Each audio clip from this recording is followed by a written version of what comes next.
What's going on, guys? Welcome back to another video here on the Samurai Radio Sports Network. And today we're going to be talking about Adam Gase and the Miami Dolphins. Now, you might be thinking, we talked about Adam Gase the other day. We talked about Adam Gase in the video in relation to Armando Salguero.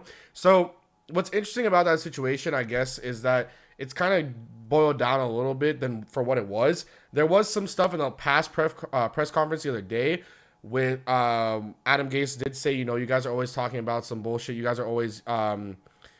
I forget what the actual quote was, but it's something that you guys are always harping about with him, and so you're always, asking fucking questions pretty much and everything like that.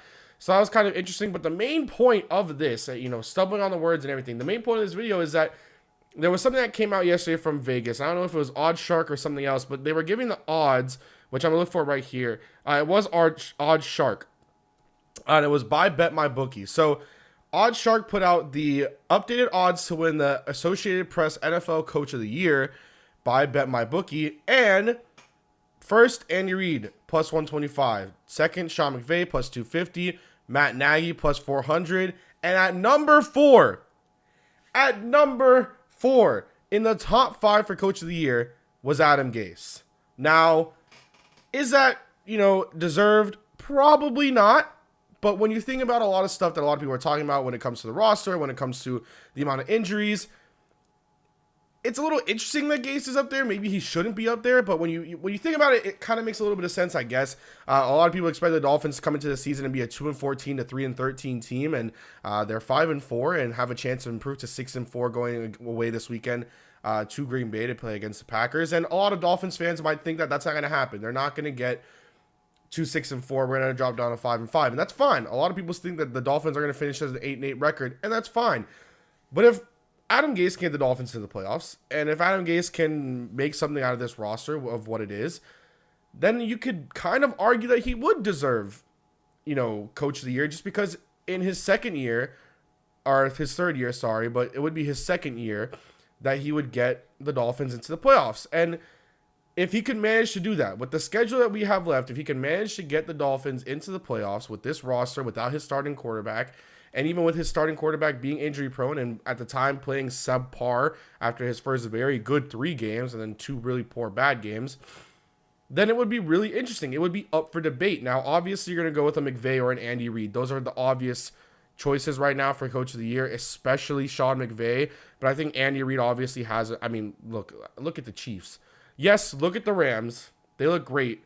But look at the Chiefs offensively, too. Now, I guess the only argument could be that the Rams defense is miles ahead of the Chiefs defense, but they're doing a great job. Even Matt Nagy is doing a great job. If his team makes the playoffs, I wouldn't be shocked. Well, they're going to make the playoffs, let's be real. When the Bears make the playoffs, I wouldn't be shocked if Matt Nagy is even like one of those top 2 in consideration for it. But when it comes to Adam Gase, it's really interesting because, like we said, like a lot of Dolphins fans don't like Adam Gase. There is a group, a really big group that does like him, and there's like a group that really doesn't like him. And a lot of it is that it's not a lot of what I've seen on Twitter and a lot of what I've heard from Twitter is that it's not that a lot of people don't like Adam Gase. They don't like Adam Gase, the play caller. And I think that's 2 different things to talk about. Adam Gase, the head coach, has brought in players that play hard and brought in players that want to be here and given away and cut players and traded players that don't. Adam Gase, the offensive mind, hasn't done a great job since his first year.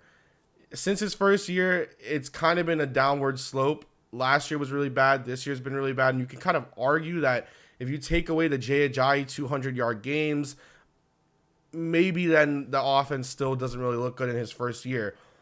So obviously a lot of people don't necessarily say, come on. A lot of people don't say fire Gase. They say, is there any way that the big man up top, not the big man up top, but the big man up top and Stephen Ross, is there any way that he can go and force Adam Gase to hire an offensive mind, an offensive coordinator that's going to call the plays to let him be the head coach? Because something that he talked about that I guess was referenced a lot on the radio and even on Twitter was that Adam Gase said that, after that mini bye that they had getting wiped by the Texans, he became more of a head coach because he was involved in every aspect of the game, every aspect of the team. And that's something that a lot of people were like, you were hired to be a head coach. But no, he wasn't really hired to be a head coach. He was hired to fix Ryan Tannehill and to be an offensive mind for the Miami Dolphins. So now that you see him going into this way, maybe he'll give it up to Dole Laggins.